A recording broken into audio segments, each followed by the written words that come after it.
is the question. I did press the button. I did, I You promise. do believe in fairies? You do. I do. Thought so. Hi, guys. Hello! Greetings. Welcome, one and all in one. We're back for Battlefest, as we tend to do. This one's going to be fun. Usually we decide. We decide the winner Hmm. after talking about the ships, their qualifications, their special weapons, all the abilities. Mm-hmm. But this Mm-hmm. time, it's up to Mm-hmm. you guys. We'll still do all that. We'll still Mm-hmm. do all the discussion.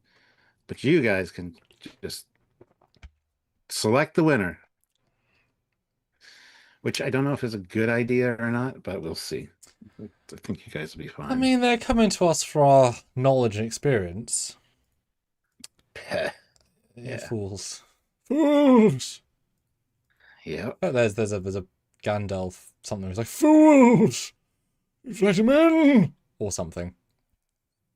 Sounds like Gandalfy. Yeah. So we're doing that. We might regret it. So, do it right, guys. Make us proud.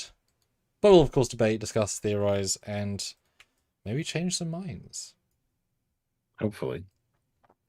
Or there might be some easy, obvious winners. Yes. But you guys also picked the ships, as you guys know. So this could be really fun for a lot of you. Hopefully. I'm excited. I would hope so. Yeah. Especially when Me there's too. very ships that have no right to be versus. By that I mean really radically different tech levels. Then if you have to actually decide, not you, Stuart, them, the great audience, Mm. where the hell do you put it, right? Yeah, it's gonna be interesting. Yeah. Oh, Hopefully. sliders slightly bigger than the area. That was weird. Well, let me do an initial poll before obviously no one's putting for anything, but I'm gonna do a pre-poll so to get the ball rolling for people's mental appreciations. Or should I do a Okay. thumbnail one? I'll just do a thumbnail one. Sure. Let's Just do this start. one. Uh, Because nobody ever uses the thumbnail one, so we might as well. And yeah, don't forget PayPal is double, so if you put in $5, you can select both ships. the whole fight. Yes.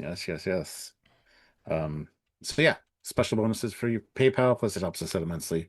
Or just super chat in, you can select one ship, somebody else can select another, and then we'll go from there. Yeah. Or sometimes people are also very wonderful at putting, let's say, 10 in the PayPal and saying viewer's choice. And of course, that would then have 4, which means 2 full verses. So if you want to just leave it up to the audience, put it on the PayPal.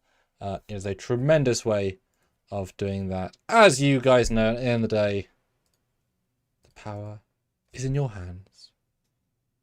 Dun dun I'm dun. going to start sharing as I Yes. take the power out of the hands of the chat because they can't do anything because I'm leaving. Bye bye. See you soon. Bye. All right, guys, that's my time to tell you guys welcome. Make sure that you hit that like button. Make sure you subscribe to the channel. Do all the things you need to do. Be part of the conversation, whether it be in the regular chat or by super chatting and PayPaling. Um, yeah, you guys know what I'm going to say, right? I do it all the time. Make sure you subscribe to the channel, click the notification bell icon so you don't miss any content from us, blah, blah, blah, blah, blah. Don't forget there are links in the description of every video to the Teespring and the TeePublic store, which has some really great Trekyards merch, as well as other merch. So just check those links out. Just clicking the link absolutely helps immensely. So do that and support the channel in any way you can. We appreciate it. And yeah, we want to hear what ships you guys want to have battle us or us battle each other. And you guys get to pick the winner. So it'll be interesting to see where this falls. Like if you have a particular favorite that no one else is going to vote for, but you really want to have them win, you can vote. You can have multiple accounts open on YouTube and go vote. So lots of ways to support and have fun with these lives. Also, supporting wise, there is a join option down there on YouTube. Click that. You can join us on a monthly basis here on YouTube, or head over to Patreon/Trekyards, where you can also help us out on a monthly basis. So lots of ways to support and help and be part of the conversation and participate, because these are fun community ones, and we want you guys to join us and be part of the fun, or all of the fun. And just for an update, because I did it, going 2 weeks ago, was Discovery Season 1 a good season of TV and Star Trek? 81% say no, 19% say yes, out of 564 votes. Wow. So, just wanted to put that out there. Just say. Not shocking, put it that way. I have like awful hair today. It did a thing. Yes, I washed mine, so it's kind of floofy. But Stuart, discuss the thumbnail while I grab the images that people have submitted. And you can put Star Trek as well, of course, because to everything. Discuss the thumbnail. Yeah, well, the poll. I mean, the this versus. So you can maybe influence or not the audience while you get the submissions. Yeah, who would win? BSG Galactica, the new one, updated one, or the Stargate Goa'uld mothership? I mean, you guys get to vote. You guys get to choose. I personally think the mothership might win. It's got a huge size advantage. And I mean, yeah, Battlestar is tough. It's resilient. It can take a pounding. It's got the Vipers, to be its little wave of like little annoying little insects, gnats, if you will, attacking the Goa'uld mothership. But I have a feeling that they wouldn't last too long against that. And I assume there's the fighters that launch from that as well. Little thorn-shaped fighter things. I forget what they're called.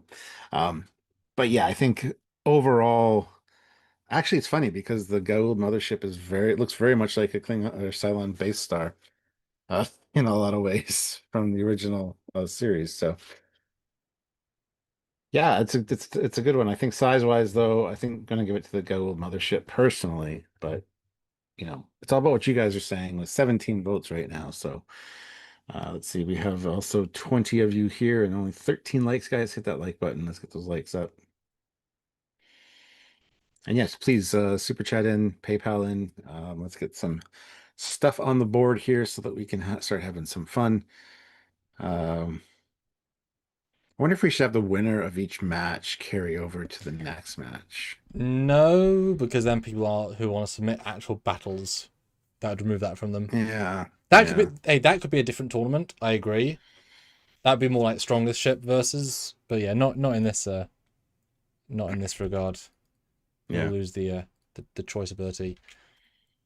Yeah, and I did clarify specifically in the poll, we tend to go earliest version first, if we're doing a versus. So in this regard, it's the season 1 to 5 version, which if you're an actual fan, you're like, oh, I know what that means. Post Anubis refit, where significantly more advanced, so actually a lot less advanced in that version. Yeah, Galactica uses bullets, Mothership uses pulse weapons, they actually have shields, but Galactica has armor, so there's a strong chance Galactica would have its, its whatever wiped, be brutalized a little bit, but then how much armor can protect against incendiary weapons? Don't know if it can stop a nuke. I mean, certainly a pulse weapon isn't a nuke. Power. Right, there's a selection of image at the top. And again, the Vipers and fighters, there's not even a comparison for Death Gliders versus Vipers, or that firepower wise, but of course Vipers are far more maneuverable, but can their bullets go through armor? Because Death Gliders haven't got shields, so that's I mean, they're explosive rounds, so that's probably quite, yeah. It kind of depends on shields versus armor, and explosive rounds versus energy bolts.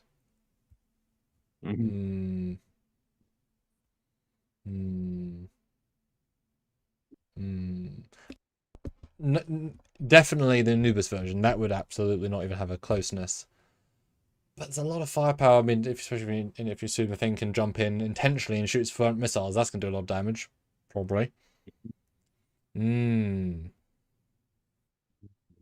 probably still say Mothership.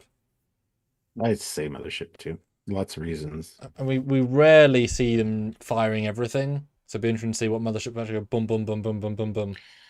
It would only fire everything if Yep. Nero was in command. You know. With a Gould voice change, of course. Yeah. Whatever. Okay, yeah, I think Mothership wins, but I do think the Battlestar armor could take a. Oh, it's a fresh version, meaning not pre-scarred, right? I think it'd take on a lot of punishment, and it would be very interesting to compare explosive rounds, explosive armor, rounds that are designed to destroy things without armor. That would be interesting. A fan I could do someday if people support my upcoming Indiegogo, because that allows for more things in the future. Ooh, maybe one day. We'll find out. Yeah. Poll though, 25 votes. That's a pretty good number. The winner is the Stargate Gould Mothership seasons 1 to 5 at 56, but it's close. Good job, Mothership. You have won the day. The thumbnail, Stuart, has been finally realised because we did it ourselves. Yep. And Olivia, $5. Time for a fight. Constellation versus the Enterprise A. And speaking of Constellation, there's a new short on Sam's channel of the ship. It's $5 per ship. So she puts another $5 and says for the Enterprise A. Sorry, I thought we were doing it the old way. Good stuff. So Constellation. Good suggestion. It's a very it's a very realistic one. Wow. You went for a logical one. My goodness. Have you been hacked? Are you someone else? Yeah, probably. It's an outlandish suggestion. Okay, Stuart. This I'll let you while I keep it in the reference shots. I think firepower-wise, the Constellation would win. They got a lot more torpedo banks. Also a lot more shuttle bay capacity, so probably some smaller auxiliary craft or fighters on board. The Constitution or the Constitution, oh my God, is more nimble. Probably it is a heavy cruiser, so I don't know if that in any way makes any difference. I just feel like the Constellation has a little bit of a upper hand on the Constitution. Just having more nacelles, more weapons capabilities. I don't know. I think they're probably pretty evenly matched, but one I think might be a little more maneuverable, and that'd be the Constitution. So, does maneuverability make a big difference when it comes to a skirmish like this? Possibly, especially with a lot of photon torpedoes on the fly, because there would be from the Constellation. So, yeah. Other than that, I don't know. I think it's too close to call on this one because they're pretty much the same era. I'm not sure how much later the Constellation came, if it had any upgrades as far as weapons and stuff. I mean, yeah, iterative, but one grade up in torpedo will make a difference. So, yeah. Yeah. Hey, Raj, good to see you. I mean, yeah, the torpedoes are very much a meaningful thing. I'd say they're pretty relatively comparable in maneuverability, give or take, because they do different things. Like the center of gravity for the Constellation is far more in the middle. The Connie is more strung out, whatever that means. It's also two impulse engines, if you recall, the Constellation versus the Connie single, so it has more thrust. You know what I mean? There's other factors in play. Well, I'm not sure which has a more drive power, warp core power, because they're differently constructed. But yeah, if the Constellation could just unload torpedoes and they all hit, 4 photons straight to any level of shield is going to cause a lot of damage. And the best, well, really, I mean, we've seen the in 6, it does fire bam, bam, bam, bam. It can fire 4, can't it? So it can preload, give or take, right? relatively quick. So if we assume the same logic, Constellation could find 8, which would be right. That's going to do a lot of damage right from the get-go. Phaser power, yeah, I mean evenly matched-ish. Just wonder who has more firing. Who has easier firing arcs? Don't know. Yeah, I think Constellation has the potential to wipe the floor with the Connie, but if the Connie has a strategy, which therefore implies captain, which therefore implies additional strategy, right? Because as soon as, if the Connie can dodge torpedoes, quote unquote dodge torpedoes, then its best torpedo hit makes a difference, right? Mm-hmm. We need Darren Wagner here. He would know. He likes the Constellation. Yeah, might be biased though, which is fine. And guys, again, PayPal 2 for 1. So you put in 5, you get the full battle. 10, you get 2 battles, etc. Helps channel so much. Yeah. And as you always say, newer tends to be stronger. But I would expect the constellations to be around by 6. Because that's quite late. Star Trek 6? Yeah, because that's the B era, right? They've already moved past this design language. Because there's a good 10 years between 2 and 6. So I would expect them to be around. Otherwise, they're using antiquated, last gen tech. Vote now. Vote now. Indeed. How many votes do we have? Where are we? Where are we at? 1 second, I'm just trying to get this resized a little bit better. Yeah, the other time it's going to be captain as well. That'll make a difference. The captain will absolutely make a difference, yeah. But we're not really taking that into account. No, do these. Because then, give them a Packard captain and it doesn't matter. Right? The best ship's going to win with a Packard captain. So, sorry, mate. Yeah. So, okay, yeah. Wow. Despite our arguments, and guys, 21 votes, we get 4 more. I don't think you can turn the tide, but you can let your voice be heard. Let us know. And Sean says, Constellation was a lower ship at the start, but stayed in service for far longer and got upgraded. I mean, yes, but obviously there would be more refits, but we didn't see any because they didn't need a model, blah, blah, blah, blah. There should have been. There would be somewhere. I would 100% do a fan film which included a Constitution refit in the TNG era for sure. Just haven't got that yet. Well, no, I did in a Packard film. I did actually got, and I had no registry, and I got called out by a couple of people, and I pointed out, DS9, watch it. There's no registries on any ships, pretty much, except for a couple of hero ships. All right, 24 votes. Yeah, you should be better than DS9. You should put registries on them. I'm also one person. Just saying. It's part of the charm.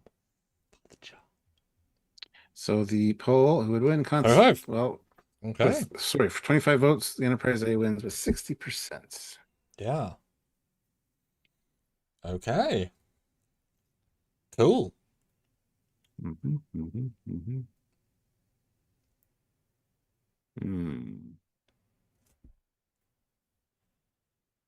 Alrighty. And it's funny, I wonder if people don't know an upcoming ship, if they'll vote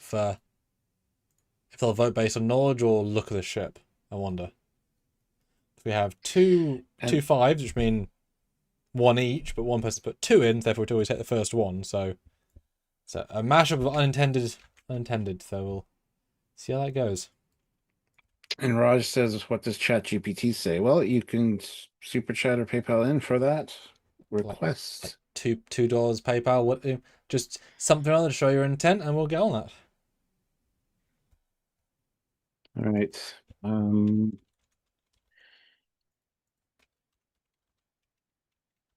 So how are we doing this then? It's original Galactica versus Free Space. Who says what? Shay, $5. OG Galactica versus New Galactica. Well, $5 will cover your OG Galactica. I gave you time to swap in for both. That's all good. And then a ship I've never heard of from Free Space, which means you guys are going to very much vote and work out Have you seen or heard of the ship before? Nope. Okay. Oh. So it's very much well, it's yeah, every one of these is a leave it up to you guys. Yeah. Original only has 1 O again. Excellent. Oh, wow, Just Jesus.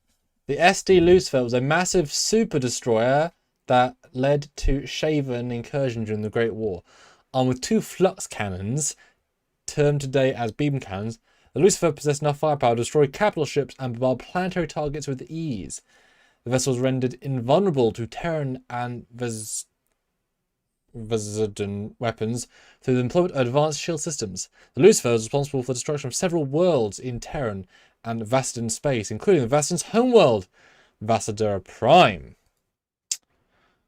Well, shit. The Lucifer is the greatest threat to the survival of the GTA, the PDVN, and both the Terran and Vastadan species. Oh. GTA, the Greater Toronto Area. Wow. Grand Theft Auto area. In Free Space 2, it has 11 Shivan turret lasers, 2 fighter killer, 2 Shivan clusters, and 2 small red beams. So take that for what you will, guys. And it's 2,770 meters long, so they are very comparable. Oh, damn. Doesn't come across in this render, I'll be honest. No, does not. Yeah, I mean, it might have a leg up on the Battlestar Galactica. Sounds like it might. Sounds like it might, but considering I don't think anyone knows what the ship is. I mean, 40% is voting the way. So, you know. I'm pretty sure it's a famous game. Don't know. Oh, we're frozen. How even powerful would you say the original Galactica actually was? Not very powerful. It's just tough. Yeah. It's got a lot of point defense weapons. It's just it can take a pounding. Like I said, it's got armor galore. Its real advantage is the Vipers. Just swarms of Vipers. So it's literally an aircraft carrier. Yeah, pretty much. Because we see it fire its laser cannons, but they're sort of abstract, aren't they, in their power level? I don't think we ever saw it have anti-capital weapons. I think they just sort of ran away from the Galactica, from the Cylons. Yeah, no, I agree. Like, aircraft carriers are not there to do the fighting; they're there to bring the fighters to do the fighting. So this capital ship has giant planetary beam cannons. Yeah. That said, you throw a Cylon-based star with its planetary nuke galore cannon launching, which then spread into 9 nukes each. Whole dog. Yeah. And then like 50 ships around the planet, all firing 10 main missiles, all firing 9 main side missiles. Whoa. Yeah. It's a bad time for yeah, we might have to realign the background image. There's a white line at the top there. So oh no. Sorry. Oh, just different size. Anywho, yeah, I don't know. I wish I knew more about the free space one, but I just don't. Clearly the free space one wins, given the description. Clearly this thing isn't close. Yeah, well, let's see what you guys are saying. With 22 votes, the Galactica would win with 68%. This is the way. This is the way. But hey, 32. That's still reasonable for a thing we don't know much about. And it would be interesting. I know you put in the 5 for it, but it would be interesting if someone wants to put in either PayPal or 2 5s for an OG versus new Galactica, which was the original pitch, but again, you put in 5. That would be an interesting comparison. Or even OG versus new Viper, like direct comparatives would be interesting. And did we do this previously? We offered several ships. Like you could do 2 Venators versus Star Destroyer. Was that logic we applied or not? I don't remember doing that now. No, would that be interesting? Because 2v1. Sure, we'll get like 12 Galacticas versus this thing then. Because like there's a fleet of Galacticas, right? Yeah. Because then it'd be interesting to have what you all think. Oh yeah, like 15 Krellian corvettes versus a Star Destroyer. Math. Are you going to do Super Chat next, or do you want to go to PayPal? PayPal. Mark Lawrence, he says, I have to throw in the Terran Empire ISS Cerritos. Oh dear. The other three just viewer's choice. So the ISS Cerritos. In terms of view, obviously you see a Star Destroyer. There's a Star Destroyer, or we could throw in a. Scrolling through people's options, because yeah, you all can submit.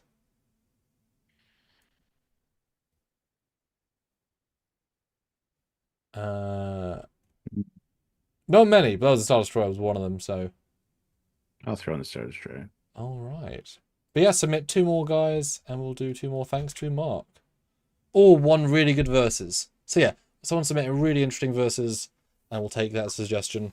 So yeah, thank you, Mark, for sponsoring a suggestion. So,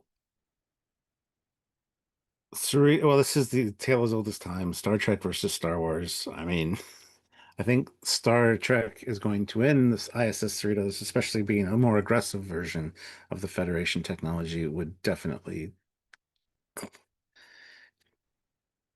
Yeah, I don't know. I was going to say definitely take out the Star Destroyer. I don't know if that's necessarily the case. The Star Destroyer is much larger. However, turbo lasers versus phasers, uh, shielding, I'm sure is quite different. Can you beam a torpedo into their bridge? Probably. Uh, so all the same points still come up. I think the Star Destroyer has the advantage of TIE fighters, but are TIE fighters going to make any difference against the shielding of the ISS Cerritos? Not Well, really 100% sure. I mean, TIE bombers. If you can throw 50 TIE bombers and 150 TIE fighters, right? Numbers. Sure. Yeah. Plus, the Cerritos crews are not or the California class crews are not the best of the fleet. Although that might be completely different in the Mirror universe. They could be the elite, The the Mirror best of the best. Cerritos crew. Yeah. But technology-wise, yeah, it's hard to say. I think Star Wars is a little bit of a disadvantage when it comes to technology, but except for hyperdrive, I think the hyperdrive Yeah. is faster than warp. Mm-hmm. But That's what happens when you go at the speed of plot.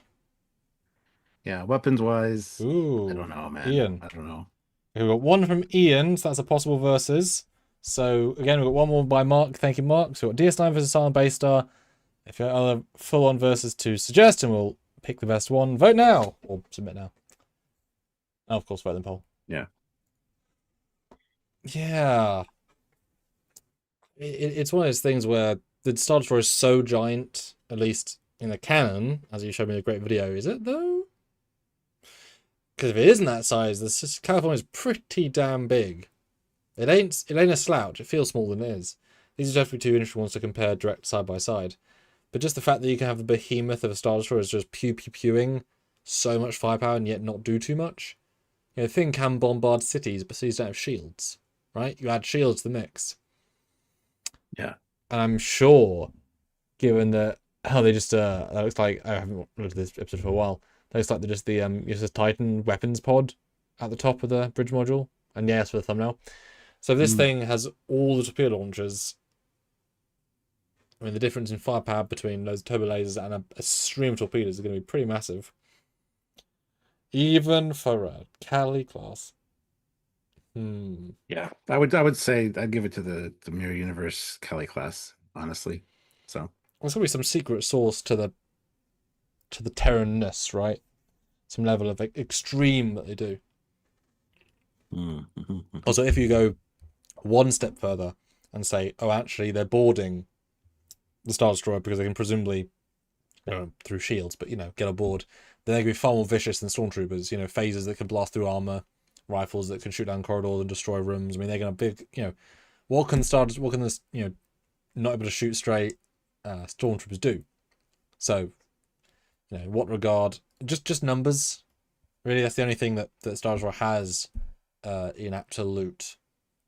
I Mhm. guess the only thing you could probably do, which is obviously not a great strategy, would be to have, and again, guys, submit a versus suggestion. We'll see the best one. If you had, I think it has like hundreds of fighters of various kinds, right? If it was able to launch them all on remote control and have them dive bomb Cerritos, then Cerritos is doomed, right? That many kamikazes it can't take.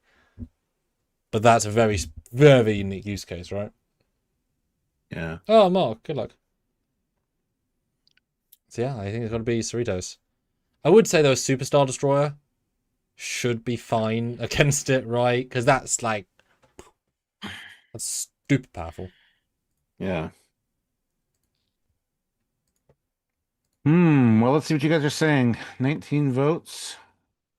The ISS Cerritos wins with 58%. Pretty close, though. Yeah. All right. Do you want to do from the chat DS9 versus Cylon Base Star or Babylon 5 versus Deep Space Nine?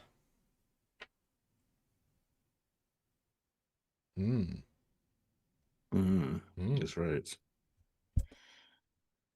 Probably DS9 versus BS, or yeah. Babylon 5 versus DS9. All righty then. The Battle of the Titans? What are your gut reactions while I get some renders?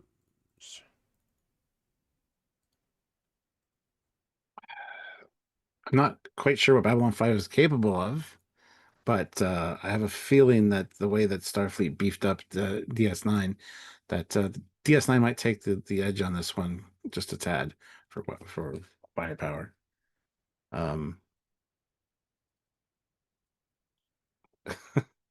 Also, maneuvering thrusters, I guess, Yep. for both ships. All right. Yeah, I can't see. I can't see a clear winner. I think they both have special sauce of their own. I mean, I'm inclined to say the first gen of each, as we tend to say, because you could certainly argue post-war. They're obviously both souping up their firepower, and you could possibly argue that if B5 in the post-war version has dedicated like a fleet that stays with it, then of course, would you include that if it's always got this giant side army? Don't know, right? Maybe, maybe not, maybe not. I would say no. I'd just put them one-on-one against each other. But But then how did fighters, Babylon right? 5 how did Babylon 5 get there? Oh, what, so it's fighters versus runabouts? Well, no, I'm saying, but then if you're adding fighters, then it's like standard complement, right? If you're adding auxiliary craft, then if it has a standard fleet around it, that would be right. Because it was not designed to be a war station, therefore that's why it had additional craft there as sort of additional fire, whatever. It's funny because B5 has such a lot of advanced ships and tech, yet B5 isn't really in that category because we made it and we ain't amazing. Yeah, what kind of shielding systems does it have? Like, not as good as Deep Space Nine, I can tell you that. There's a famous scene where, and again, guys, vote in the poll and submit more ones because versus. Yeah, there's a famous scene which has been remastered by fans, which is tremendous. It's a sequence where a Centauri ship fires big cannons, fair, and it rips through that front pointy area, goes through, destroys it, and it comes across. It's a very impactful scene. They got to physically repair it, but the blast just sort of it hit, explode, and go through, which implies armor because armor can be whatevered. Because in theory, you can flak defense, big bolts, right? I don't know. But then yeah, DS9 just takes hits. Well, that said, if you watch Deep Space Nine, it's not taking hits. It's just a blast hitting the miniature, and then there's a fireball which does nothing. So don't think we ever see DS9 with shields. Actually, have shields, except like there's a bubble. There's a scene with a bubble. I can't remember when. But I don't think we ever see it in Deep Space Nine? Yeah. That's when they're moving it. Yeah. Yeah. But we never see it hit its shield bubble though. It's only in like 2 battles. That'd be cool to see because I don't think we ever saw it. Because and that's the problem with bubble shields, right? When in one of the Klingon battles, Bird of Prey get right up to it, which means they'd be in the bubble, which means they'd be right, and that'd be far less impressive. They all say outside of the realm. That's one of the shots they were trying not to do. So, that battle, the one with the Gowron is a pinch of salt battle, right? Because of course 2 torpedoes aren't destroying a Katinga. Of course they're not. But we saw it. Yeah, well, we did see it. Yeah, but it's not really right. Yeah. Yeah. Tough one again. But it's not tough according to you guys. If you look at the poll.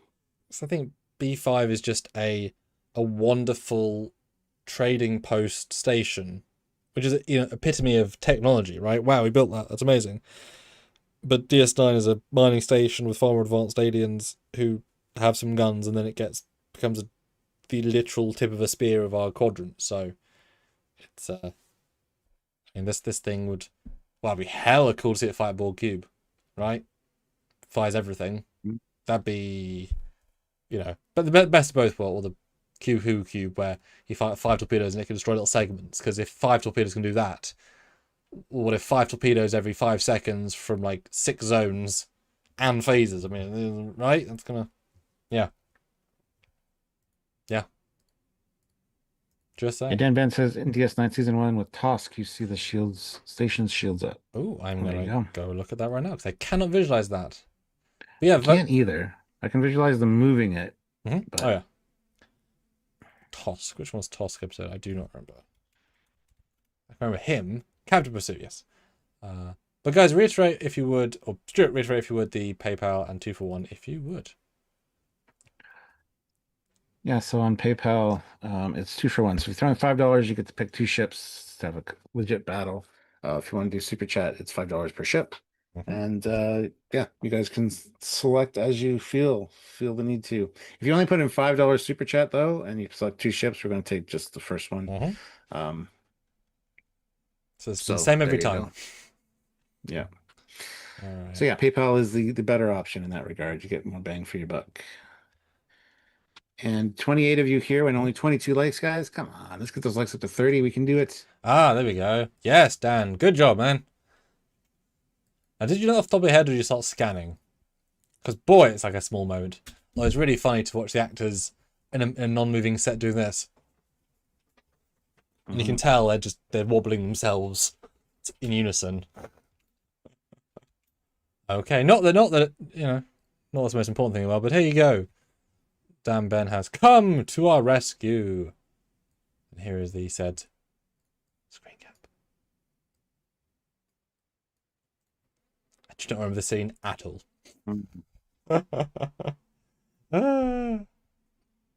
Yes. I wish I'd remember this, but I'm sure you don't. But there you go. But how weird is that? It's firing at the shields, but not the impact point of the shields is bubbled. Just everything else around it. That's weird. That's really unusual for shield bubble to do that. That's the same effect they use when they moved the station too. Yeah. So. That was the structural integrity bubble, wasn't it?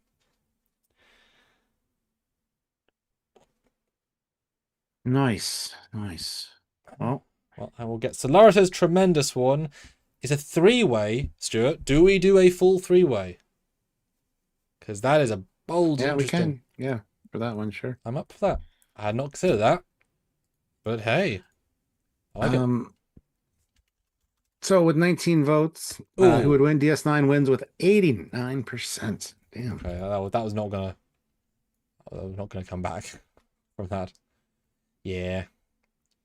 I've said it before, but I really do hope we get fan film funded because I would love to do some Battlefront 5 stuff and some BSG and some crossovers and just, it'd be great fun.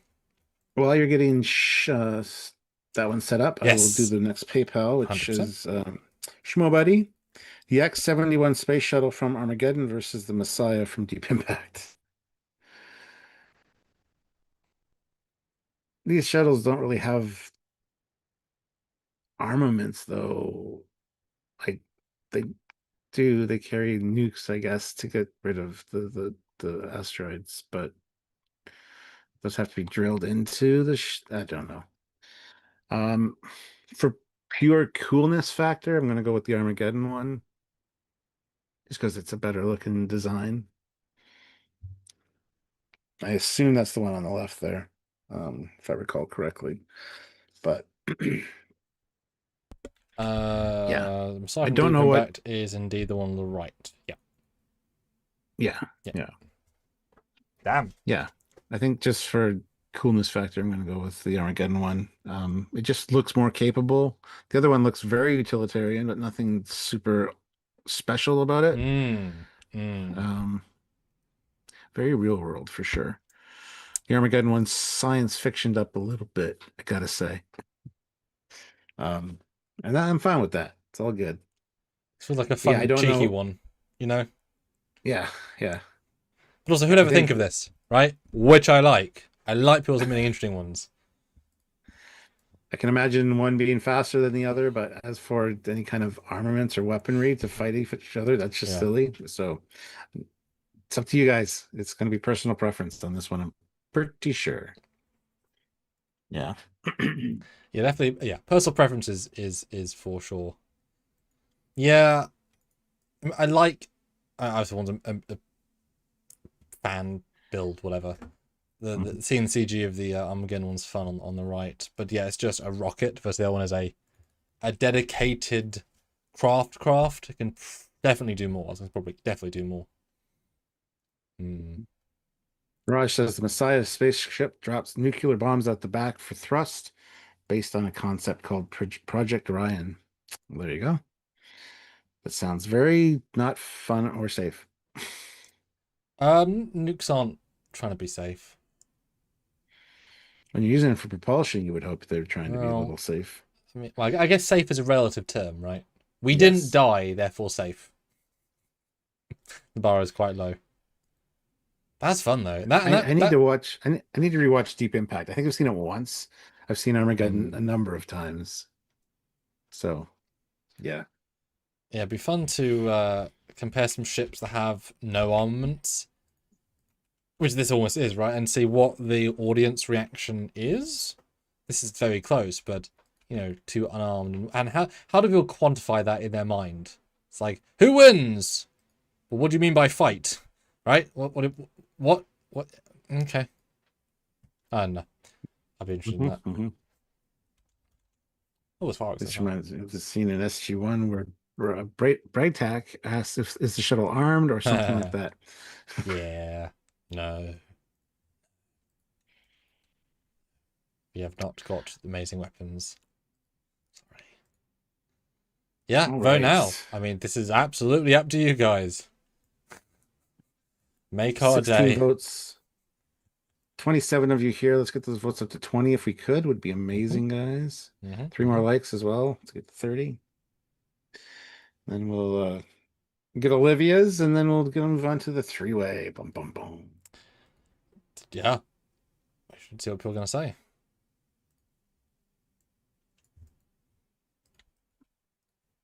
And then of the three-way has, you know, get thinking, guys, but include fighters and such. Then the Death Star can launch a lot of fighters. Hmm. And there must be.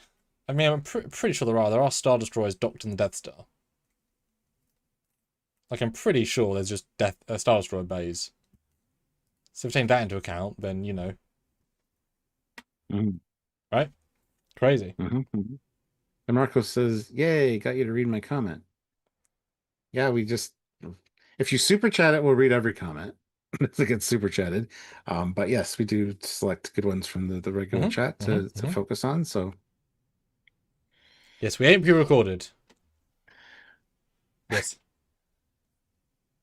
3 more likes, or sorry, 3 more likes. 3 more votes on the poll would be awesome to get to 20.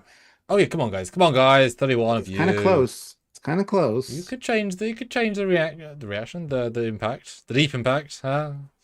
Ah, Uh, cause some Armageddon. you can cause Armageddon No. in the YouTube algorithm. Yes. Yes.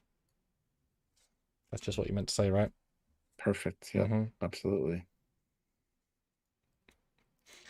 Yeah. I think there's a famous quote where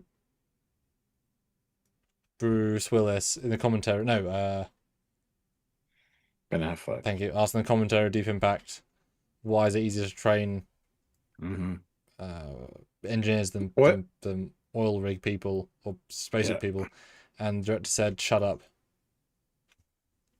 Yep. Just, nope. Not going to deal with your bullshit. It's my movie.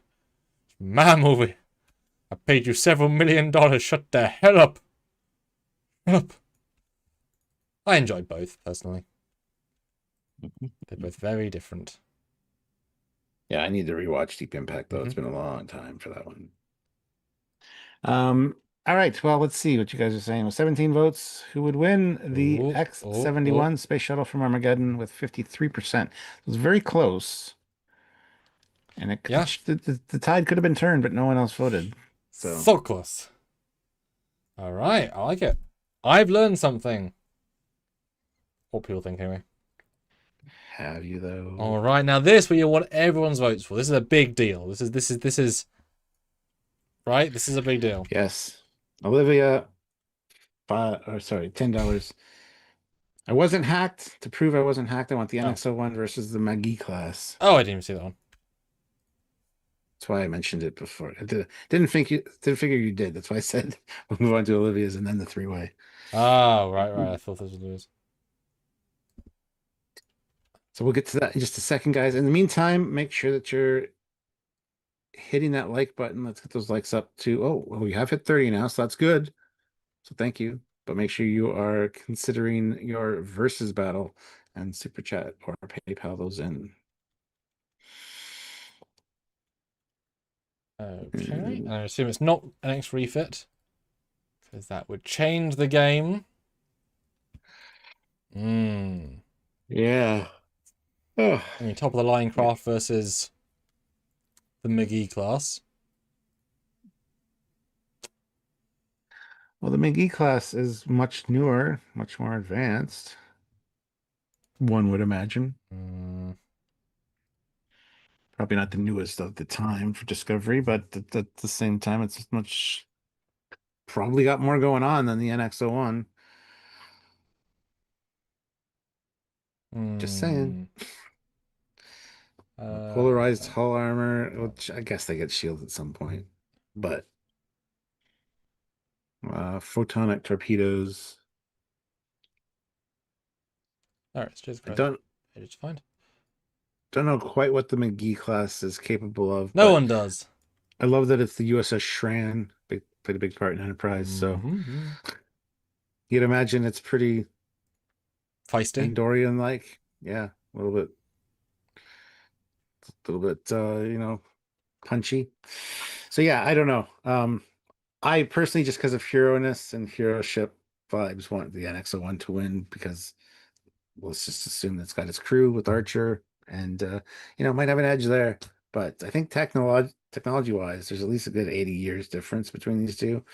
Maybe the McGee is probably an older design, could maybe only be 50 years difference, whatever. It's still a later design, and doesn't look as spindly and kind of vulnerable as the NX-01. So maybe the McGee would win, because it looks like it could maybe take a little bit of a beating over the NX-01. Just saying, probably has better shielding, better weaponry. So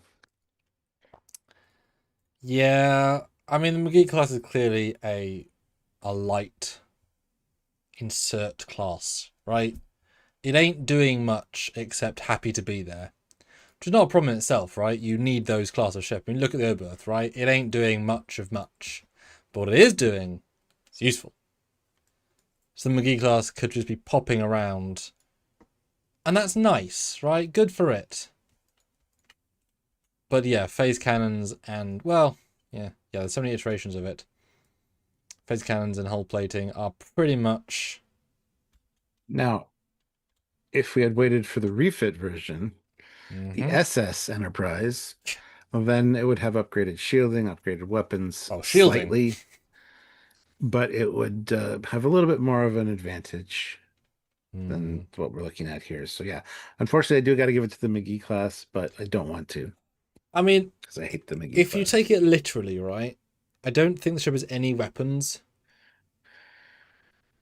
As in, I don't think the three model had any phasers or torpedoes placements. Right now, that's obviously being a little bit pedantic, but if that's all we have, right, is the um then I mean maybe we can assume it has a phaser bank underneath or whatever, but certainly Yeah, hasn't got dedicated X, Y, or Z. And some of the ships do, so it's not as if but it, as ever, is a super side ship, and therefore it didn't have the same care and attention. NX-01, of course, has forward and aft launchers, which became torpedo, which of course is in the run, and phase cannons across the ship, right? And if it had wanted to fire from multiple areas, it could, right? They could all launch out of their whatevers. So if you were literally and say, okay, McGee has all but no weapons, then shielding, but yeah, shielding, it can take all of the hits. it depends on what its purpose is. Like if it's designed to be tough and maybe not armed, I could see it withstanding the assault of the NX-01, but yeah, But again, tough compared to antiquated tech is important, right? yeah, yeah. So I don't know. It's a tough call, but we're going to see what you guys say with 21 votes, which is Mm. good. The NX-01 runes with 57%, which is odd because the McGee was leading that for most of that. So Hmm. Hmm. Mm-hmm, mm-hmm. McGee's still a piece of shit, though. Mm. Just hate it so much. Yeah, I don't think I've looked at the Star Trek Online model if it has any weapons in anywhere. It would have to because they would have added it for Star Trek Online. Yeah. Right. Well, next up is the big one. This is the three-way. We got Solaris Mm. with $20. What about the Death Star versus DS9 versus Babylon 5? So we'll pull these bad boys back in. We got Babylon 5 there. We got DS9 over here. And we got the Death Star down here. Now, think about this, guys. These are stations against each other, essentially. And one's mobile. The uh the Death Star, I think, is probably the most maneuverable of all these, and also has a planet-killing beam weapon, which, let's be fair, if locks that weapon onto either one of these stations, they are toast. So, plus the amount of ships that the Death Star can launch, from shuttlecraft to fighters to we see how small Star Destroyers are. I don't even know if there's a space where something like a Star Destroyer could dock in there. I'm gonna ask on that ChatGPT stupid question and get the answer. Okay. So guys, keep submitting, Perfect. and I want to talk to Solaris once again. While I ask this very, I think, interesting question. Yeah. Um, yeah, I think the Death Star's probably got the upper hand here in a lot of ways. Uh, that being said, it's Star Wars tech versus Starfleet tech and versus whatever Babylon 5 tech is. Um, which we always assume that the technology, the weapons of Star Trek is more advanced than the Star Wars weaponry. So would the phasers and torpedoes have a huge impact on the Death Star? Probably. However, the Death Star's got sheer size. It is very large compared to these other two, and as a result, would take a little bit of damage. By the end of the battle, it would look like the Death Star from or the Death Star 2 from Return of the Jedi. Just have one side all shattered and broken. Um, but would still probably come out on top. That's my take anyway. If anybody has anything else interesting to say about these three, put it in the chat because this is an interesting one. And I don't know what Sam is saying to ChatGPT, but it was quite interesting. Um, also hit like and vote. We have 17 votes currently, and one of these three that's on screen is currently at 0%. So, Oh, yep. okay. So while it's not necessarily the most useful metric. I want to give you a percentage sense of scaling, because of course if you're visualizing a space battle, what would they be comparative? Death Star is not as big as you think it is. Small moon, yes, but it's still a spacecraft, right? You were seeing it as being giant. It is, but relative, right? Mhm. If the Death Star in this metric is 100% of a scale, right? So side to side, length width, it's a ball, right? But the metric of the length of the Death Star, if that is 100%, then Babylon 5 is 5% as long as Death Star. Mhm. So still pretty long, right? Deep Space Nine Mm. is, well, yeah. Deep Space Nine is 0.9% the length of Death Star. That's quite tiny. So just keep in mind the scale of the space battle. It is between 100 and 20, 120 times the size. Length. Nice. Just give you a sense. Yeah. Ooh. Oh yeah, my thoughts. Yeah, it'd be so fun. I think there's a fan film where it does it, where you see the Death Star uses hyperspace engine to actually, drop in. That's a crazy visual, right? Like it obviously can do that. So it's the most mobile of the three of them by a light year. I guess that's a joke as well. Ha ha ha! I mean, a space joke. Yeah, I mean it's Death Star hyperspace is in. The other two stations like, what the hell's that? It's giant! Oh my god! And then it lasers them and dies. Or kills. Right? I mean, neither has even, for my metric, neither one has an ability to block or defend against the beam. So, insta-kill in that regard. Maybe Star Trek has the ability to, like, countermeasure the targeting or something, right? Because they're more advanced, so maybe they can render that beam ineffective to be fired, maybe, and then you've got the slew of torpedoes or cruise torpedoes from DS9. But even with each one causing full damage, I mean the hull is so absurdly giant that you'd expel far more than the entire armament case of 5,000 torpedoes, wasn't it, for DS9? Something like that. There were, Yeah, something like that. 5,000 torpedoes, etc. Isn't even going to make a huge dent. I mean, maybe if you shot them in a line, you can shoot through it, but yeah. Classic for real throws in $2. I'm watching while running a 5K race.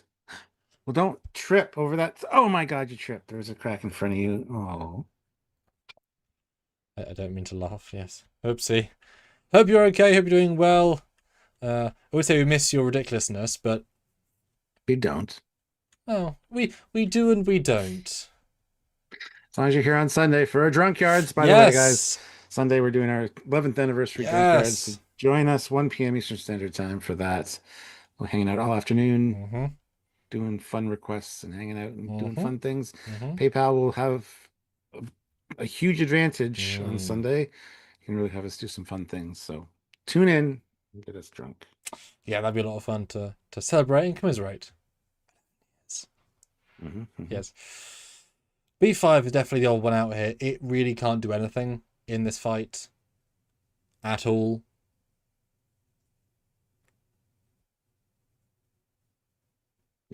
Yep.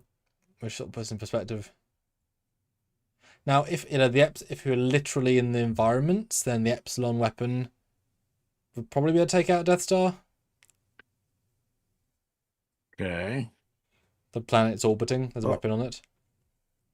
So if you're taking the literality of where it is, etc., then yes. But that's that's an add-on, right? That's an extra. We can agree that if the Death Star uses its beam weapon against any one of these, it would be over. Assuming it can charge it up and get it on target. As far as auxiliary craft go, I think the Death Star has a huge advantage as well. You would be pummeling the other stations with just swarms and squadrons of ships of various sizes, not just TIE fighters, because the Death Star's got a lot going on in regards to that. So, plus it's more maneuverable than any of them. I think the Death Star is going to win this Like, there's no real option. Even if you get a lot of damage hit on the Death Star, it's big. You're getting external damage on it, which causes a little bit of internal damage, but you're not getting to the core of the thing. The reason those torpedoes had to go down the shaft, or why the Falcon had to fly into it to destroy the core of it. There's a reason for that. So, and there's nothing that either one of the other ones has that could cut through to the core. And considering the Death Star can move, it's got a huge advantage as far as one side would not always be facing its opponent. It could move and take a ton of damage. If they knew, and again, we're waiting for people to submit more ideas. Super chat is some, and classic. Yeah, we can. You're a 2K boy. We'll let that go. But PayPal 2 for 1, of course, as you guys know. Put that in. If you were to suppose, right, that all three factions knew the Death Star was coming, right? Let's suppose, right? I could see O'Brien managing to get the Deep Space Nine's impulse engines working successfully. If they had to move it, right, actually move it as part of the battle, then I would suppose that it could move faster than the beam could target for the Death Star. Like full thrust, right? So it could dodge a beam. Because it's not like the Death Star... I don't believe the Death Star can turn the beam. Right? I think it's like it fires on a planet. Planet takes the hit. So it can be dodged, just whatever. So I would suppose DC9 could do that if you're really like, we have to do this in 3 days. You're doing it, Brian. No. You're saying that DS9 is like 0.09% of the size of the Death Star. It's small. Yes. Side by side. Yes. That beam is probably pretty fucking wide, considering that it's got to destroy a planet. But we saw it. So even if DS9 moves as fast as it fucking can for a week, I think the beam would still be like... You say that, but we saw the size of the beam against the Mon Calamari ship in Return of the Jedi, and it wasn't even the size of the ship. That's very true. And this is bigger width than that, so it can certainly dodge it. I know what you're saying, but it's not literally... I don't think Deep Space Nine would have a chance of moving out of the way of this thing. And yes, you're right. You can't fire the beam weapon and move the beam weapon. It has to fire, then move and reorient and calculate, and then fire again and recharge. But DS9 is not going to keep moving. It's not going to keep like, ooh, now I'm over here. Now I'm over here. Now I'm over here. Now I'm over here. You don't know. It's going to be like, and we're over here now. That took everything we had. Yeah, structural integrity is fucked. If we move again, we are going to crack this thing in half. Oh, we got to move again. Shit. Like, so yeah, I'm sorry, but your argument doesn't hold water. Are you American sorry or Canadian sorry? British sorry. Oh. Okay. Yeah, you're just completely wrong. So. I'm giving options, okay? I know. Brian's great, but no. Or, you ready for something even more stupid? From you? Yes. Oh, thank you. It could cloak, because they could put the Defiance cloaking device aboard and be hidden. And then do something else. Clever. You're going to extend Defiance cloaking device around DS9. Yeah. That could work. No problem at all. Okay, good. Barely an inconvenience. Yeah.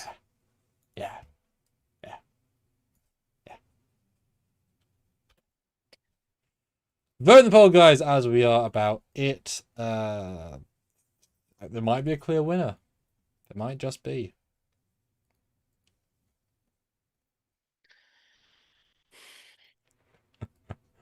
Well, we're going to check the poll because 29 votes. Who wins? Babylon 5 had 0% for most of that, but somebody voted for it. That is rare. DS9 wins with 52%. They trusted the ingenuity of the Starfleet training and the advantage of Starfleet technology. I disagree. I think the Death Star would win, but the Death Star only got 45%. So it was close. Yet another example of, had this been a Star Wars themed channel, they would be laughing at us and you and people. Well, bring it on. Let's do the argument. I still say the Death Star is going to win, though, so I'd be on their side. So, Well, exactly. It was close. Damn. yes. Okay.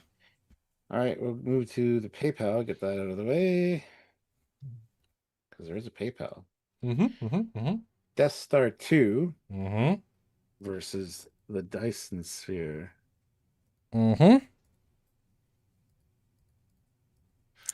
who's this Again, from?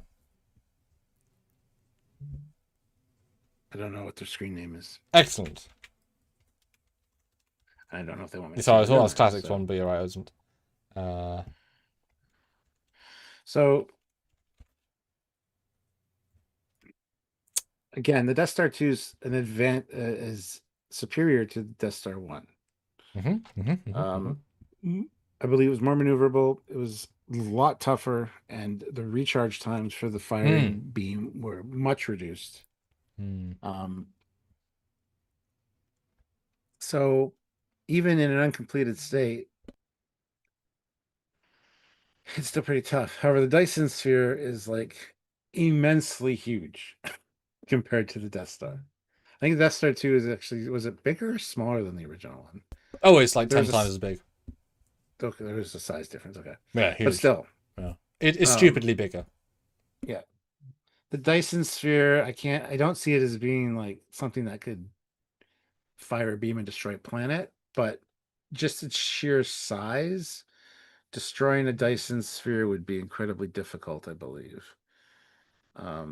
Sure, you could probably break through, and then maybe just because as a result of that, everything inside would die. We'll pause for a second. GP3D, Dyson Sphere has no weaponry that we know of, though. But it's super unlikely it has no weapons, right? Yes. That wouldn't make sense. This is entirely extrapolatory because it must do. It's literally housing a star and a planet in a sense. Like it's gonna have something, right? So possibly, yeah. Something. I would think more point defense stuff, like near any of the entrances.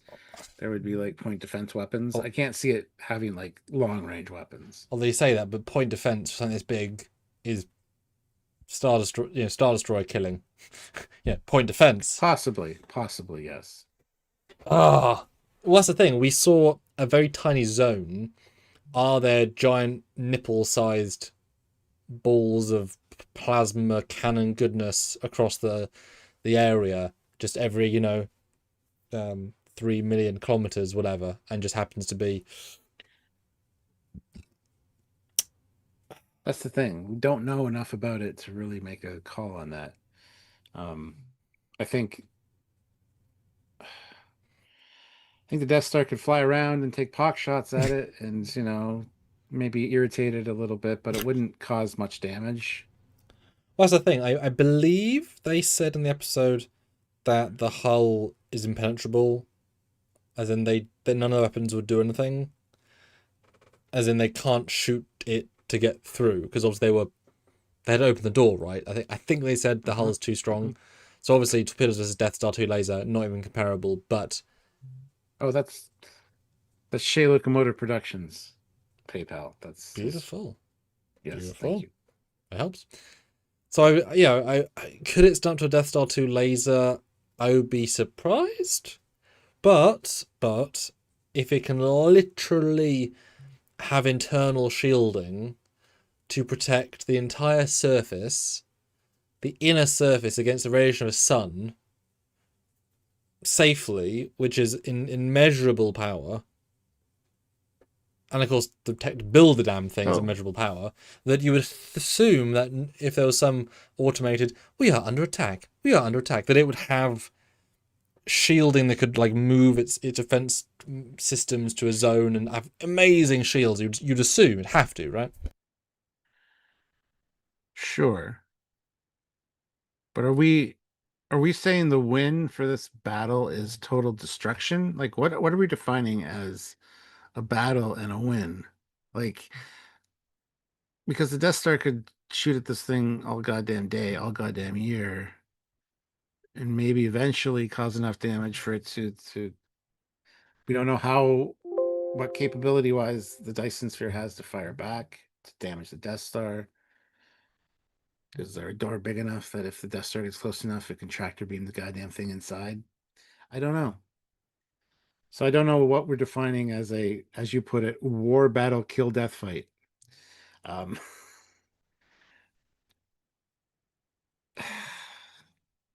in my opinion, the only thing that has offensive weaponry is the Death Star. So it would naturally just win. However, the Dyson Sphere has sheer size, which means the amount of damage you need to do to cause any kind of noticeable damage and make a difference would be extraordinary. Sure, the Death Star could launch a lot of auxiliary craft, shuttles, TIE fighters, whatever. Look for entrances, try to get inside, destroy the thing from the inside somehow. But the Dyson Sphere is just going to exist. It's just going to continue to exist. And just kind of brush off any kind of attack and go, that was not a great day, but I'm okay. That was words you said. Those were a lot of words. Yeah, it's a rock and a hard place. I do like the idea of Palpatine being like, "No, fire full power onto the Dyson Sphere." What is the damage, Lord Vader? Nothing. What? It's fine. Fire again. It'll take 3 hours to recharge. Do it then. Do it. Do it. And then again. Why isn't it working, Vader? I don't know. How many times do we try? It's up to you, or the Lord. Oh, fuck. 10 days. Okay. I'm bored now, Vader. Let's fuck off. It's boring. And they just leave. That I could see happening, right? Because how long will Palpy be engaged by fighting a brick wall? Yeah. My voice hurts now. I can feel that in the throat. Oh, dear. Dan Ben says, a quote from Relics. No, sir. The exterior shell is composed of carbon neutronium. Weapons would be ineffective. It's the hardest substance we know of this week. Oh, it's not TOS. Wait, hold on. Yeah, that's a great joke. I love that joke. But neutronium, that's what the Doomsday Machine is made of. So, yeah. Funnily enough, it would probably be more effective to have the Death Star launch hundreds of small craft and have all of them try and weasel their way in using entryways, hatchways, emergency entrances, and then once they get in, go inside and do strategic stuff. I versus all-out war, I would say. Possibly, yeah. Yeah. 20 votes, guys. 34 of you here. Can we get 2 more? Because there is currently a winner, and it's not what we're voting on personally, but you guys have the power. Yeah.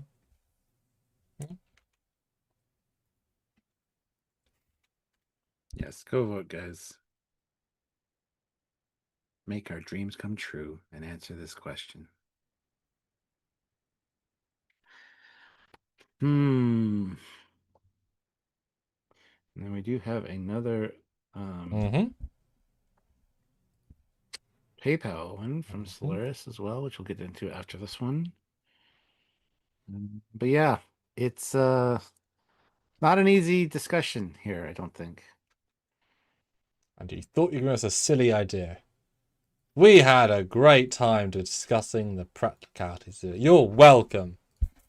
I even wonder what impact, pardon the pun, it would have for the Death Star to actually collide into the Dyson Sphere. How much damage that would cause to the Dyson Sphere, or not? Because relatively speaking, the Dyson Sphere is fucking huge. Yep. It encases the sun and some planets, so it's basically solar system-ish sized. Well, it's like a pea hitting a giant bowling ball. Yeah, or a BB. Yeah. It ain't doing much. BB's harder. If you shoot a BB at a bowling ball, yeah, you might possibly chip the bowling ball. Maybe. Not likely. Yeah. 20 votes. 59% Dyson Sphere wins. The unarmed giant wall of stuff wins against a literal most powerful doomsday death machine of the generation. Excellent. Next up, we've got Solaris with $5. What Thanks about much. the DY 100 versus anyone? This is one of our first, when we started Trekyards. This is leading into join us on Sunday for our anniversary, 11th anniversary special. When we started Trekyards, we'd end every Trekyards episode with the ship we just talked about versus the next ship we're going to talk about and who would win. And didn't we have the Botany Bay versus a Dreadnought? Yeah. So That was the next. and you got Devore Warship there. That was the next that Classic put in. So there you go. Assuming that the Devore Warship can find the Botany Bay, because it's so fucking small, and it's a little power output. Truth. There's no contest. Like, what is this? This does remind me of early Trekyards, yes. BA Classic Boy in 2 doors, so we'll include that because we have Classic BA Classic Boy. I think my solution was to ram the Botany Bay into the Dreadnought. I don't remember. We got to go back and watch that on Sunday. No, I don't think that there's much of a contest here. The Devore Warship would just... Except... Here we go. Here we go. Buckle up, everybody. Yeah, so I think Botany Bay would win. Because it would drop out of not warp, because it's just going very slowly. Devore Warship would board because they're not they're not there to kill, right? They're prisoners, and they're cops, right? Devore Warship, the Devore. They would beam aboard, and they would find Khan, and Khan would beat them up.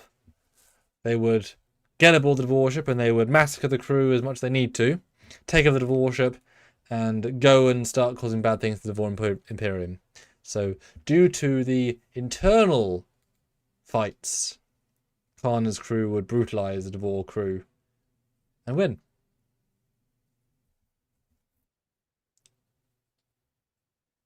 We heard it here first, guys. Right? I mean, what's a bigger weapon than the crew of the Botany Bay? Just saying. How are they getting on board the Devore Warship, my friend? Mark Joy Chu. Yeah.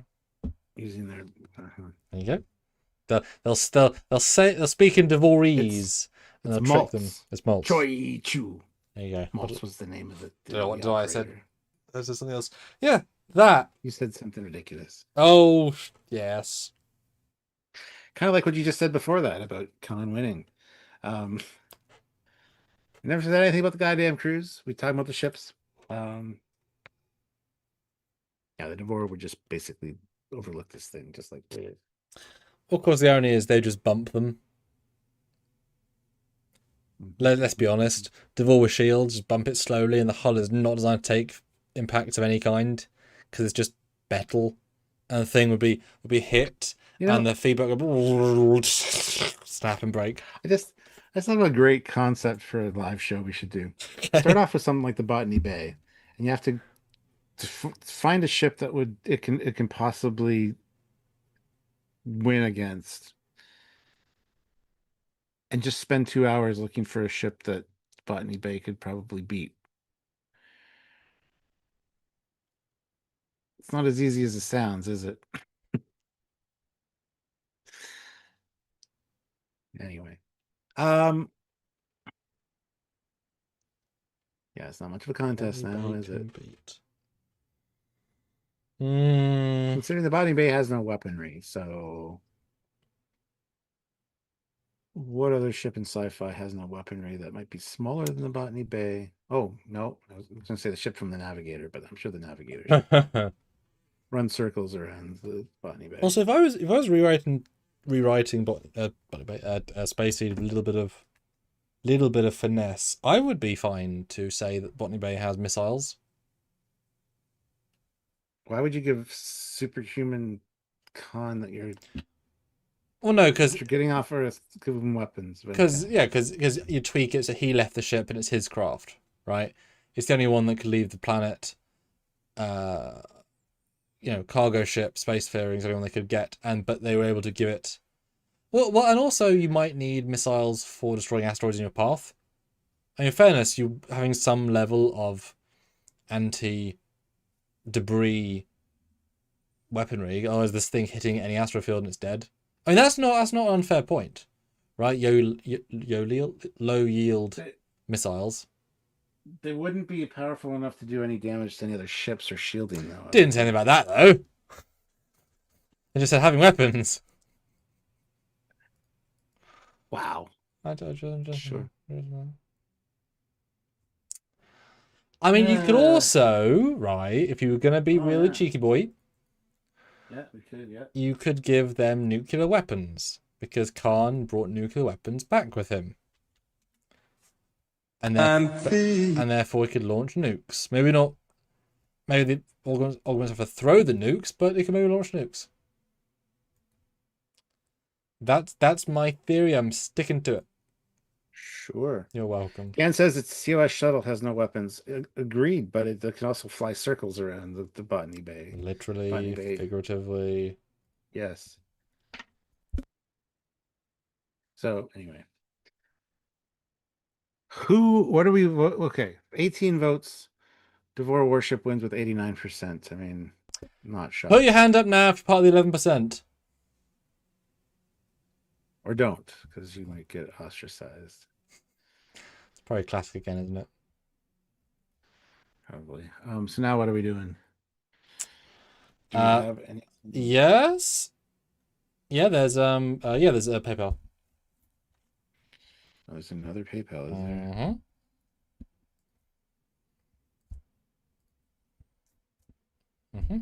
I don't see it. Raymond. Last one is good. Just start to. Oh, there it is. Now it's there. Yes, Mr. Classic for real. This is for two Suprosa 5W5OT fighter. The famous, yeah. Yes, versus Outrageous Okana's ship and the speeder from the episode 2 chase versus. We'll get to that. But that, of course, is only Let's get rid of the Botany Bay. Yeah. Botany Bay. So I don't know what's happening here.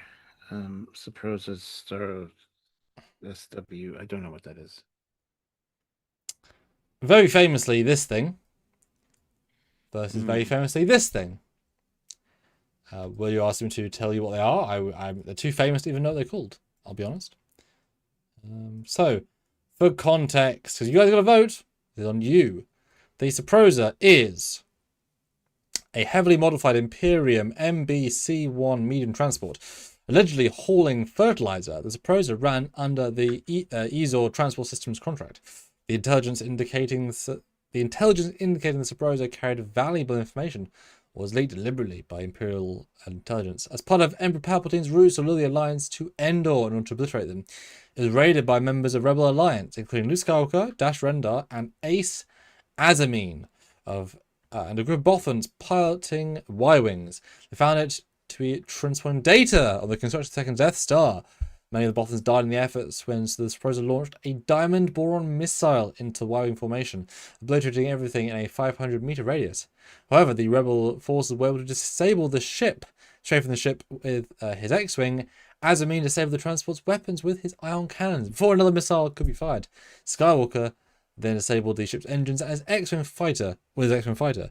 Luke briefly felt the dark side of the Force during his attack run on the freighter's engines in response to half his Bothan squadron being destroyed. Has 2 pilots, 25 stormtroopers, is 147 meters, has a megalight per hour of 16, is shielding rated 2240 SBD, and rated 168 RU hull, with of course 2 laser cannons and 1 diamond boron missile launcher. I should have taken that, Stuart, because of course you are well aware of this ship. That was for the audience, of course. Yes, that diamond launcher ship thing, cool.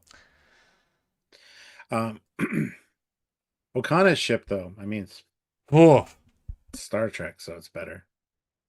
That's the answer. That's the answer, Mr. Spock. Bad Gamer says, God, we've hit bottom of the barrel here. Well, no, it's just a typical day with Classic for real here. But the diamond missile does sound interesting, I gotta say. Not quite sure the armament on Okana's vessel. Anything he wants. He's a pirate, so yeah, everything he's scavenged he can put on. I mean, if you're taking Prodigy into account, he's quite resourceful. So I would be fine to say he's got pretty decent armament for a non-Starfleet craft, because that would be really difficult to get. Because I think we always forget how well-equipped Starfleet is, and no one else is going to be, because they don't need to be, right? And that's fine. But they can't just get weapons, right? It's not quite as easy, etc., etc. And that's okay. That's okay. Yeah, I'm still gonna call it Okana because Okana's ship's gonna win because it's Star Trek. Better tech. Although the diamond missile sounds very cool. Yeah. Expensive, but cool. Well, they could be lab-grown diamonds. They're still. Or there's like some planet that Star Wars found made of diamonds. They just harvest those, right? Because diamonds only expensive by rarity. But if they have a diamond planet, yeah. And bad game rules. Diamonds are actually very not rare, especially in this solar system. So yeah, it's kind of a man-made created rarity, unfortunately. This is also very true. We'll hold them back so that they get more expensive. But we have so many in our vaults. Yes. What about, planets that rain diamonds and have diamond storms, for Christ's sakes. What's the fact that you can have drill bits with diamonds? I mean, they're not that. So anyway, let's see what you guys are saying with 13 votes. Outrageous Okana ship wins with 62%. Oh. Because of course it does. I am colorably shocked. Colorably shocked. No. Do not color me shocked. Sure. And the second part of his ridiculousness, that is a super or PayPal. So he got fourth prize of 2. And the speeder, yeah, he did. From episode 2, Chase versus the Executive Shuttle. There we go, from the TMP era. Bum, bum, bum. We all know the shuttle. Yep. Became the Janolan. We were just talking about the Dyson Sphere. So, I mean, that's apropos. And then this bad boy. Thing. Yeah. Well, obviously, the shuttle's going to win because it's much larger in size and is, actually able to go to space. So, actually, probably faster than the speeder thing too. And we would assume maybe has 1 or 2, phaser 3s, low-powered phasers on there. Plus shields. Shields are important. Yeah. Yeah. It doesn't have an open cockpit, It's not a convertible. I don't know if the shuttle would have weapons in most configurations because probably not. But one that's not just a standard shuttle might. By that I mean, there could be any variant that, does more than just shuttling. Do you think you could add a warp drive to that, or do you think it's too small? The shuttle? I think you could probably work something up. Yeah. Or at least have it attached to like one of the warp sled things. That is true. I mean, there's not much else to say. One's a glorified pod racer. The other one's an actual space. Now this is pod racing. Sure, yeah. I mean, if we're being, dare I say, less serious. No. We're super serious here all the time. Are we super serial?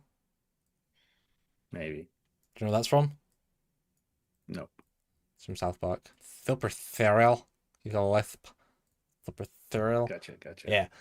If you're being super serious in this, I believe he is saying this exact ship from this exact battle. I mean movie. So it has 2 Jedi aboard. Okay, there you go. Now you got some advantage. Okay. Now, of course, they would be dead in fights in space. Although I would No, be they got their breathers. They got their rebreathers. well, the skin. Yeah, but it's Star Wars, so they don't take that kind of shit seriously. I would be fine to say that this speeder has a brief air shield as part of it, so it can do like low atmosphere. I mean, it's just Sure. it's a very small area, right? Like I probably could, why wouldn't it, right? I don't know if that's a thing or not. Raise the force shield, etc. So if these things do in fact have Jedis, then of course they can just go up near the shuttle, jump on it, a la in Darkness, start punching it. No, use lightsabers. You don't even have to do that. They can just force crush it. Both of them combined. Just. Oh, that's true. That's just true. Yeah. Well, or worse, they just crack the impulse drives, and then just go, and then maybe just crack the oxygen units, and everyone dies. Or just crack one window, and air goes I out. could see I could see them cutting holes inside of it with their lightsabers as well. But I like the simplicity of. Yeah. Oh, can you imagine? He force flicks a force nugget, and it cracks one window, and then the air goes out because the shields are gone. Force nugget, Sure. So I think on the vote of the executive shuttle is a daft disbeliever. I think the Jedi would thoroughly win. And I was going to say this earlier because there is a thumbnail in the drive of versus people. That would be interesting as well, to versus people, to see who people thinks would win characters. Oh yeah, for sure. That'd be really interesting. Twice, I believe, and it was quite interesting. But again, people can be the arbiters of victory. And with 14 votes, come on, guys, 30 of you here, vote now. We know it's a little bit silly. It's a little ridiculous, but what this is. It's just having some fun. Yeah, and obviously you guys are submitting, so we are just at the mercy of your silliness.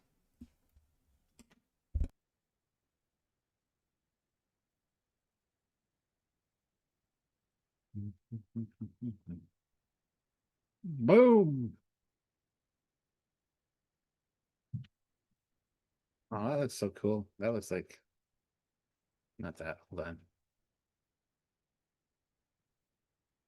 Bring this to the front. Just back there. That looks like the box art from a 90s toy for this speeder. It's like got the explosion behind it, like looking all dynamic. Doesn't it? It's pretty great. It's a good render though.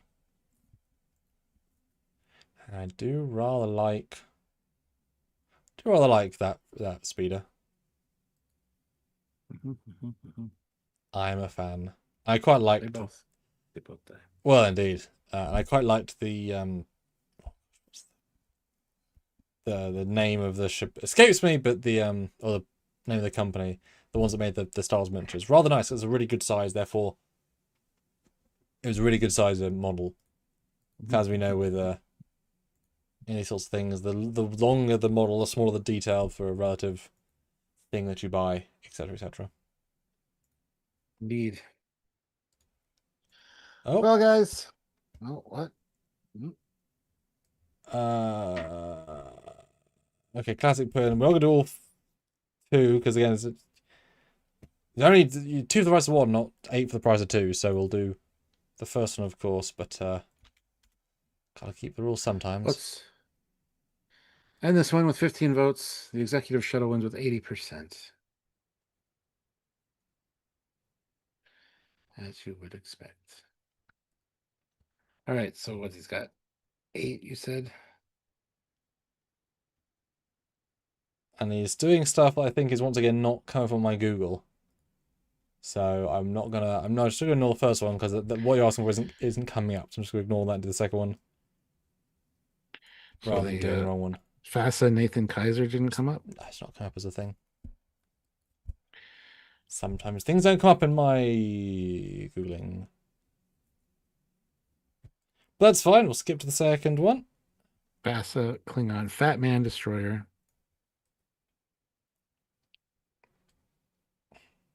Yeah, $5 only gets you like 2 ships, dude. 2 for the price of 1. Not 6 the price of 2.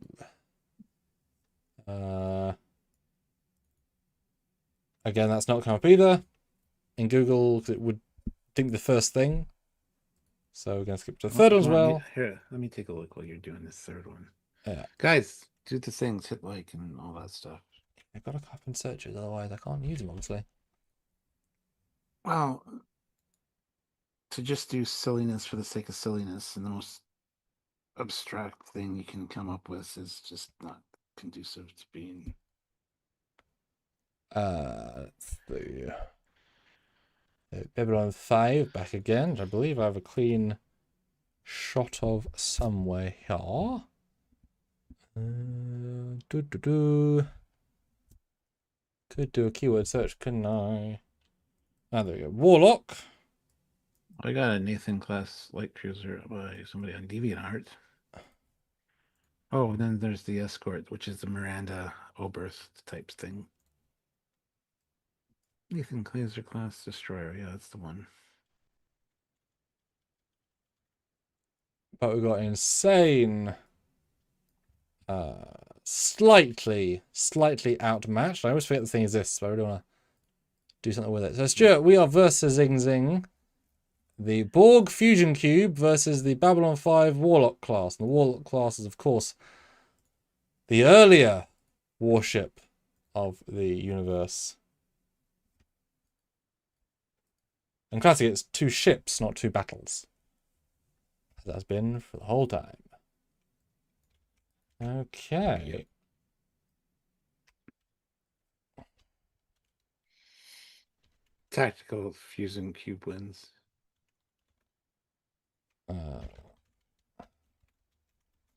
All Like to win right. a contest. Now, maybe you could argue it's so unbelievably ineffective that a Borg would leave it alone. Right? Probably, yeah. So it probably would not be attacked. I'm being real here, guys. It probably wouldn't be attacked. And probably would be able to, you know, right, Raven, right? Wasn't attacked. Right? Wasn't attacked. So, you know, it could survive a bit.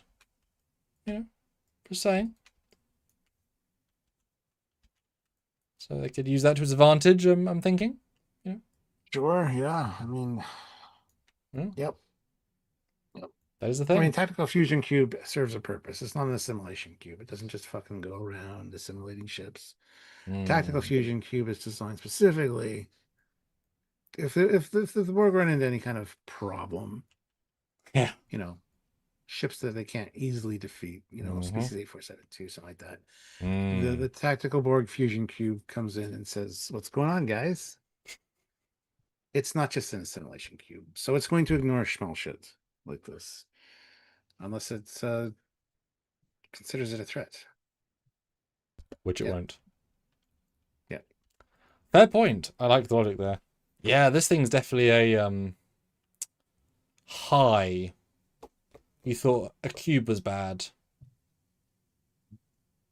And this thing would blot out the sun, wouldn't it? I mean, it's pending, yeah. Yeah, this thing would I mean, we talked about the other day of some visual where is it Spaceballs where a shuttle could just keep flowing past. So Warlock is not particularly big. I mean, some big, but it's not particularly big. And thing could keep over the length of the tactical or the fusion cube because they're real big. But he did put in another one for another one. So if you want to find those images, so you have better luck on those things than I do.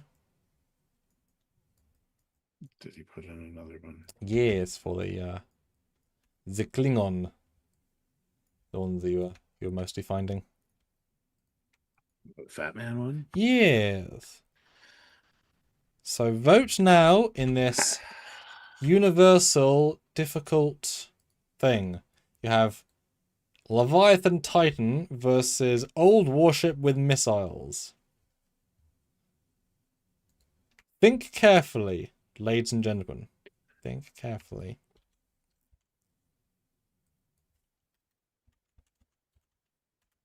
I think you know the answer.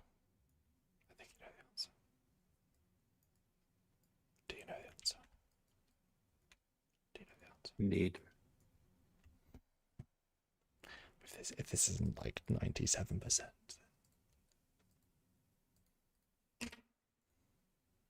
I wonder if there's like a. I wonder if there's a nuke of some kind in the Battle 5 or BS universe that is genuinely, you know, earth shattering that you could like, you know, that could vaporize enough stuff. You know, it would be effective versus just a torpedo. Mm. Interesting. Okay. Wow.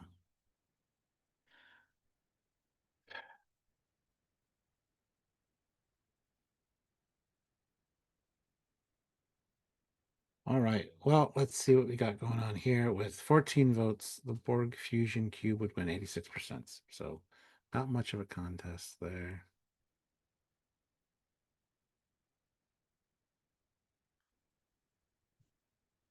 As I suspected.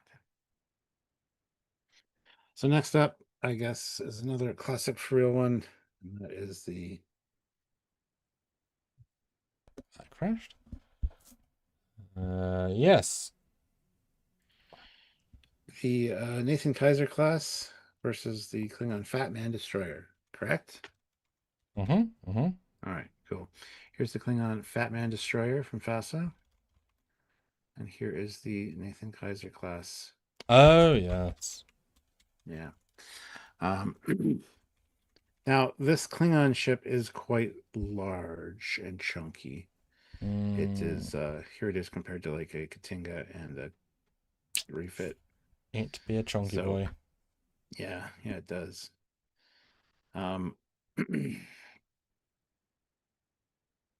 See what it's capable of here. Battleship. The name in Klingon, the Kalrianda, literally translated from Klingon, is the dangerous fat man.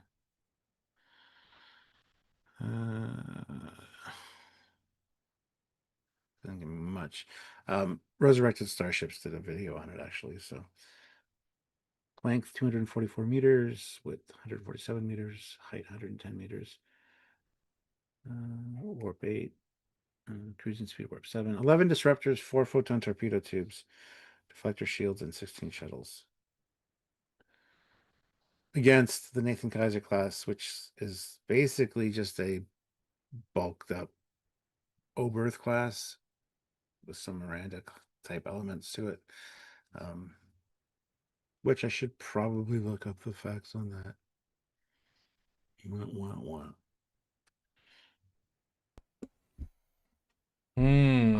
kind of want the Nathan Kaiser class to win, but you know, I'm thinking that but the Klingon one is pretty beefy and tanky and weaponry. But then you reach this simple limitation of how far can you push an Oberth space frame style, right? Even if it's beefed up, it is still the core baseline of what an Oberth can't do, right? It hasn't got. What I was leading to, like, I think the Klingon's going to win. As much as I'd like the Nathan Kaiser class. It's cool. Right? Yeah, it's a fun one. Yeah, as much as that, the Klingon is a warship for fighting, for pew and pew. The Oberth is a, hey, it's no Oberth, let's make it beefy. There. But for whatever reason, my thought process is that the Klingons are just going to target the reflector proportionately small pylons and rip through them, and then they'll lose access. Although, do you think they've... Okay, silly/serious question.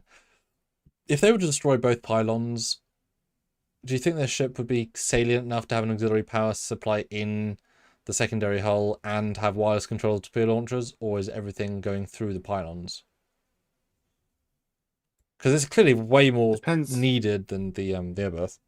Yeah, it depends on the mission profile. Like, if it's a scientific vessel, no, you wouldn't have that set up like that. If it was designed to infiltrate behind enemy lines or something, and it's got a specialist purpose, then maybe you'd have that set up, but seems very unlikely. But it's a dedicated weapony thing, right? Sure, yeah. It's not just a standard craft. It's got some shit to it, you know? Yeah. Hmm.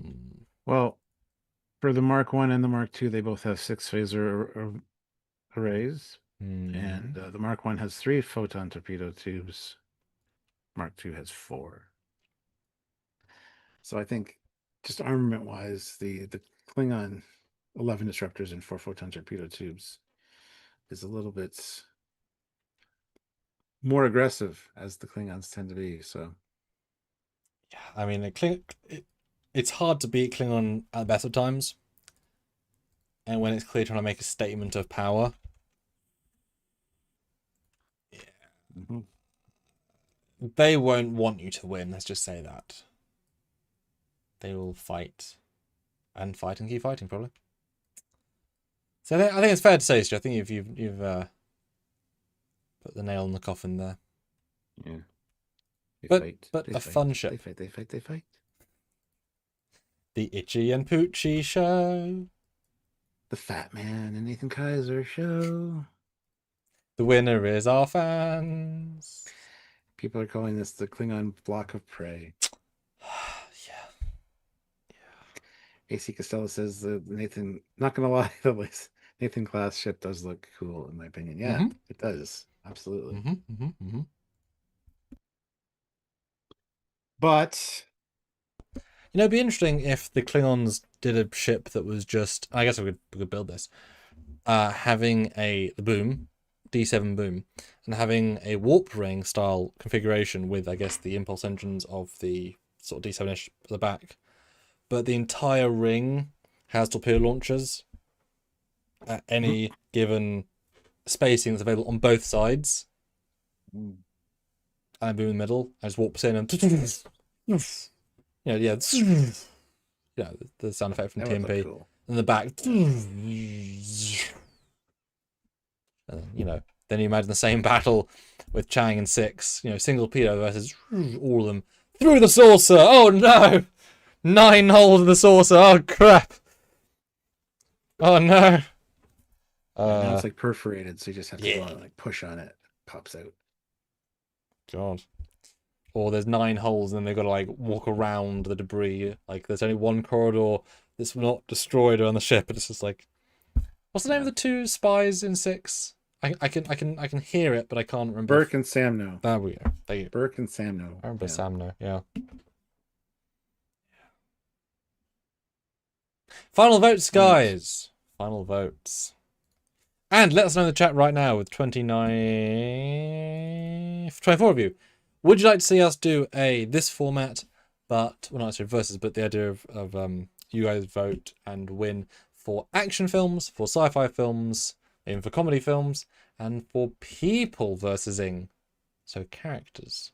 And even if nobody says they want that, we're still going to do all of that. So, well, yes, but the illusion of choice is part of a great. Oh, did I screw up? Yes, yes, you'll be punished later. Can I be tied up, Daddy? Aren't you ready? You don't know what's happening under the desk, everybody. You don't know. Well, yeah, my feet are chained to the floor, but you guys aren't supposed to know that either. Just shattering all the illusions today. Except of your innocence. There was no illusion to that. All right. Well, let's call it on this one and then call it quits for today because I'm fucking tired. Yep.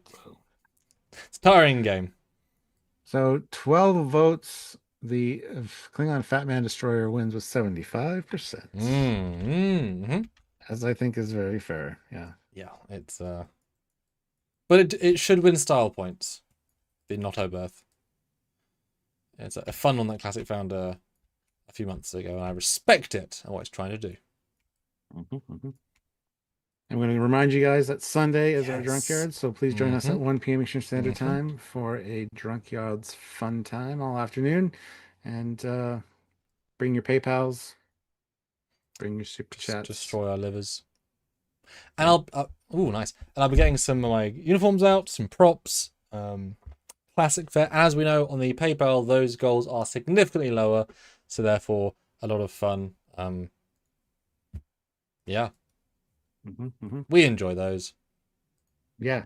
So hopefully it's a good time. It's going to be just celebrating Trekyards, 11 years of it, and looking back on some of our older videos, maybe doing commentary, some cool stuff, and yeah, just hanging out, having a good time. So come and join and ask us anything. Basically, ask, must answer, AMA. You know the routine. What the hell is happening on the screen?